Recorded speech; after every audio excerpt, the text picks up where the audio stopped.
Guys, ഇന്ന് നമ്മളൊരു വള സ്റ്റാൻഡാണ് കേട്ടോ ഉണ്ടാക്കുന്നത്. അപ്പോൾ പെൺകുട്ടികളെ കയ്യിൽ നമ്മൾ എപ്പോഴും വളകൾ കയ്യിലിട്ട് അണിഞ്ഞാൽ നല്ല ഭംഗിയായിരിക്കും കാണാൻ. പക്ഷെ ഇത് കഴിഞ്ഞിട്ടുള്ള പ്രോസസ്സ് അത്ര നല്ലതല്ല കേട്ടോ. വാരി വലിച്ച് അവിടെയും ഇവിടെ ഇടും. പിന്നെ ഇത് പെറുക്കിയെടുക്കുക എന്ന് പറയുന്നത് വലിയ ടാസ്ക് ആയിരിക്കും. അവരാണെങ്കിൽ ഇതൊന്നും ചെയ്യൂല. അപ്പോൾ നമ്മൾ തന്നെ അതിന് മെനക്കെടണം. അപ്പോൾ ഞാൻ വിചാരിച്ചു വളകൾ ഇട്ട് വയ്ക്കാൻ സ്റ്റാൻഡ് ഉണ്ടാക്കിയിരുന്ന് കുറേ ദിവസമായി ഇങ്ങനെ നോക്കണം.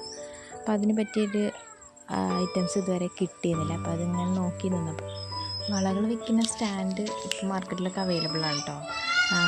ഓൺലൈനായിട്ടും മീഷോയിൽ അങ്ങനെയൊക്കെ നല്ല ചീപ്പ് റേറ്റിന് കിട്ടും.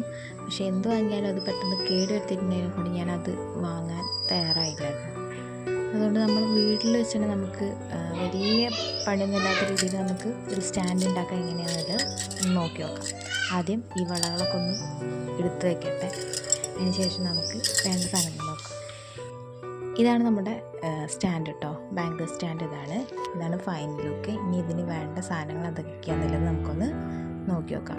ഇതിന് വേണ്ടിയിട്ടുള്ള സാധനമാണ് ഇതൊരു കാർഡ്ബോർഡിൻ്റെ ഒരു ഇതാണ് കേട്ടോ. ഒരു കാർഡ്ബോർഡ് പീസാണ്. അത് ഈ കടയിൽ നിന്നൊക്കെ ഇങ്ങനെ വേസ്റ്റായിട്ട് കിട്ടുന്നതിന് എടുത്ത് വെച്ചേട്ടോ. പിന്നെ ഒരു 2-3 സാധാ സ്റ്റിക്ക് കോലുകൾ. അത് നമ്മൾ ഒരു ചെറിയ ഹോൾ ഉണ്ടാക്കിയിട്ട് അതിൻ്റെ ഉള്ളിലേക്ക് ഇട്ട് കയറ്റിയതാണ് കേട്ടോ. സൈസൊക്കെ നമ്മൾ ആ രീതിക്ക് അനുസരിച്ച് അഡ്ജസ്റ്റ് ചെയ്യാം കേട്ടോ. 3-4 ഞാൻ 4 വെച്ചപ്പോൾ ശരിയില്ല. അപ്പം 3 വെച്ചു. വളകൾ തൂങ്ങി കിടക്കണ്ടേ. അപ്പോൾ 3 വെച്ച് ഞാൻ ജസ്റ്റ് ഒന്ന് പെയിൻറ്റ് ചെയ്തു. ഫസ്റ്റ് ഒരു പെയിൻ്റായിട്ട് ഇട്ട് കൊടുത്താണ്. ഒന്ന് ജസ്റ്റ് പെയിൻറ്റ് ചെയ്ത് 2 ഭാഗത്തും പെയിൻറ്റ് ചെയ്ത് ചെറിയൊരു കുഞ്ഞു വർക്കൊക്കെ ചെയ്തില്ല കേട്ടോ.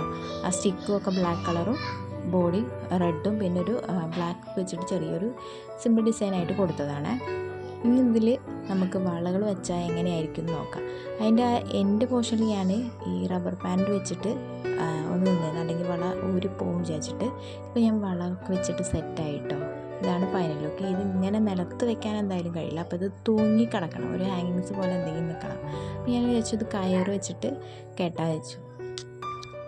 ഇതിൻ്റെ ഉള്ളിൽ തന്നെ ഒരു ഹുക്ക് പോലെ നമ്മൾ കയറ് കെട്ടിയിടുക കേട്ടോ.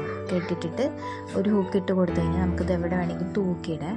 അപ്പോൾ ഞാനൊരു ചെറിയ കയറെടുത്തിട്ട് ചെറിയ പീസിൽ കയറെടുത്തിട്ട് ഇതിൻ്റെ ഉള്ളിൽ കൂടെ നമ്മൾ ആ സ്റ്റിക്ക് വെച്ച ആ ഗ്യാപ്പിൽ തന്നെ നമുക്കത് കെട്ടിയിടാം. അത് കൈ കൊണ്ട് പിടിച്ച് നിൽക്കണ കണ്ടില്ലേ, ആ ഭാഗത്ത് നമുക്ക് കെട്ടിയിടാം. അപ്പോൾ ഒരു കുഞ്ഞ് കയറിട്ടിട്ട് നമുക്ക് എവിടെയാണോ അത് തൂക്കേണ്ടതെന്നുള്ളത് വെക്കാം. ഞാനിത് അലമാരേൻ്റെ ഉള്ളിലാണ് കേട്ടോ. അതായത് കുറച്ച് ഡാർക്കായി നിൽക്കുന്ന അലമാരേൻ്റെ ഉള്ളിൽ ഒരു സ്റ്റാൻഡ് പോലെ ഉണ്ടാകുമ്പോൾ ഞാനിത് കെട്ടിയിട്ടതാണ് കേട്ടോ. ഇനി ഇത് അനങ്ങില്ല, ഇത് ജസ്റ്റ് ഇങ്ങനെ ഇതേപോലെ തന്നെ നിൽക്കുക. ഇനി നമുക്ക് എന്തെങ്കിലും വേണമെന്നുണ്ടെങ്കിൽ ഇനി ആഡ് ചെയ്യുക. വളകളായാലും അങ്ങോട്ടും ഇങ്ങോട്ടും ബാലൻസ് ചെയ്ത രീതിയിൽ നിന്നുണ്ടെങ്കിൽ കറക്റ്റ് പൊസിഷനിൽ അങ്ങനെ നിന്നോളൂ കേട്ടോ. ഇപ്പോൾ ഇനി ഇത് വാരി വലിച്ചിടാത്ത രീതിയിൽ ഇങ്ങനെ തൂങ്ങിക്കിടക്കും. അപ്പോൾ ഇത്രയേ ഉള്ളൂ. ഇത് ഇഷ്ടമായിട്ടുണ്ടെങ്കിൽ എല്ലാവരും ലൈക്ക് ചെയ്യുക, ഷെയർ ചെയ്യുക,